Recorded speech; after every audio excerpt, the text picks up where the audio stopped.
What's up, everybody? Good afternoon. We've got some Seahawks news to go over. We have more information this morning slash afternoon on things that we learned yesterday. So I thought I'd make another video today to go over it.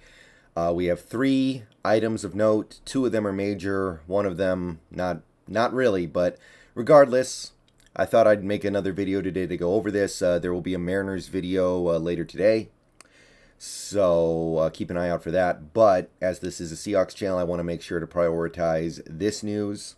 So 3 things. We're going to lead off with the DK Metcalf contract. We have details now. They came out earlier this morning, and it's pretty much in line with what you would expect. We already knew that it's in effect a 4-year, $76.2 million total value, so slightly more than $19 million a year.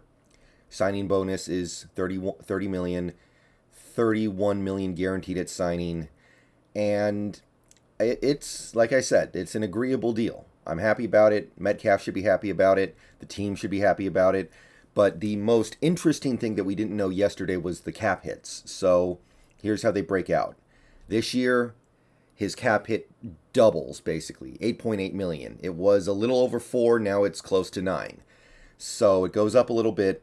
Obviously, a cap hit in a year like this is not the most important thing in the world, but it does take a little bit away from that. If something amazing ends up happening this year and we end up at the trade deadline and things are going great and we want to try to improve our team a little bit, it does affect what we have a little bit, but that's relatively unlikely, and it's obviously totally fine. Less than $9 million for a top receiver. Next year, 2023, $13.7 million. 2024, it starts to get pretty fat, but still reasonable. 24.5, and then 2025, $29.5 million, almost $30 million. Which, hey, that's a lot of money. But this is how contracts get structured these days. And you have to remember the cap is going to keep going up.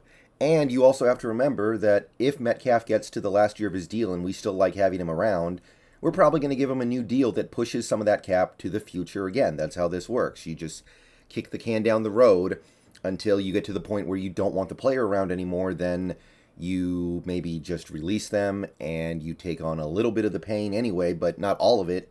Or you just let the contract expire and take on a bunch of pain at the end.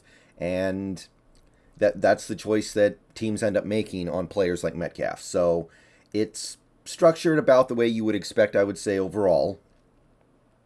I did contemplate the idea of maybe front-loading the contract so the big cap hits were now and the smaller cap hits would be later on in the future, when we're actually trying to go all out to win a Super Bowl, like 2024, 2025.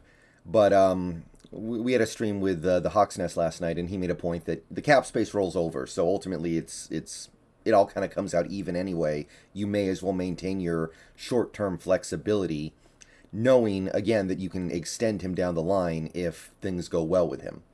And also the nice thing about this, if you... Let's assume that the plan is to draft a quarterback in next year's draft. 2023 is rookie year, 2024 second year, 2025 third year. Those are the 3 years you get him guaranteed cheap, or at the very least not expensive. After that, he can say, I want a new contract, like what Kyler Murray did this offseason.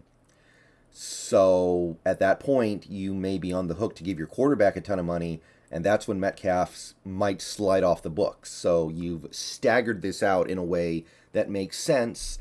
And assuming we do find a good quarterback in the upcoming draft, or excuse me, next year's draft, it should work out in such a way that while you have these expensive receivers, Metcalf and Lockett, you're going to have a cheap quarterback to offset that.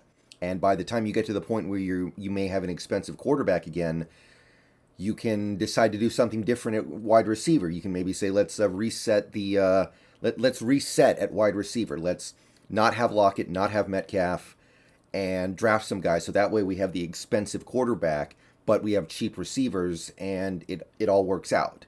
So it's pretty good. The cap hits stagger about the way you would anticipate on a deal like this, and it continues to be a very solid signing. All right, so next up, good news here. We have some more good news. Adam Jude explained what happened to Jamal Adams, and it's not nearly as bad as it sounds.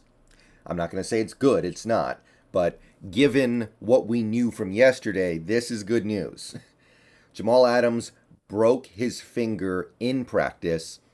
I believe it was a freak accident where he got his finger stuck inside a helmet, and then the helmet twisted, and the finger breaks, and it wasn't something lingering from last season or his surgery. It was something that actually happened in practice yesterday, or excuse me, the first 2 days ago. So that's a lot better than finding out that his finger will just never feel the same again because of all the surgery. So even though it's not amazing, this is, as of right now, good news. He is going to miss some time, but the early word is that he will be back on the practice field in early August and fully expects to play week 1 and should be able to play without limitations. He just needs to give the bone some time to heal. He may have surgery on it, but that's not going to be a concern for him until after the season. It's one of those. Apparently, he is going to wear a little something on the finger all season, which it's not ideal, but players typically play at less than 100% in the NFL anyway. It's a violent sport. So this is definitely a lot better than hearing that, oh, there was something wrong with my finger all off season, but I didn't get it looked at, and now it's actually bugging me right before the season starts. This is definitely better than that. It's unfortunate that he's going to have another less than full preseason, off-season of training camp, but it's preferable to hearing that, oh, his finger's permanently messed up, and he's going to have to be on some kind of pitch count going forward. That would have been the worst, right? So, hey, we needed some good news about the Jamal stuff because people are getting antsy about it. People are definitely chomping at the bit to throw him under the bus a little bit, and I get it. But this is, as of right now, good news. Should be back in a couple weeks. Should be ready for week 1 of the regular season. And hopefully the time he misses doesn't have a huge effect on his ability to impact this defense. One last thing. This one's a pretty small deal, but it's kind of cool anyway. The Seahawks signed J.R. Sweezy, a right guard, during their initial pair of Super Bowl runs, part of that legendary 2012 draft class. Came back in 2018 for 1 year. He is back again, but this time he's only going to be back for 1 day. It's a ceremonial 1-day contract so he could retire as a Seahawk like KJ Wright did. So J.R. Sweezy obviously doesn't have nearly the resume of a KJ Wright, much less a Richard Sherman or an Earl Thomas or the Marshawn Lynch or whoever else you can think of from those teams that made back-to-back Super Bowls. But Sweezy was all right. Pretty good run blocker. Not a great pass blocker or anything, but he held his own at right guard. He was one of the defensive line to offensive line projects that actually worked for us. He was actually the only one that really worked at all. And it's cool that he has such a positive view of the organization that he's willing to do this, even though he was far from a superstar here. So J.R. Sweezy, 1-day contract, retires a Seahawk. Thank you, J.R. Sweezy.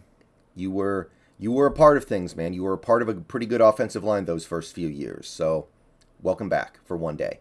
All right, see you guys later. Mariners video later. Go Hawks, and Twitch later.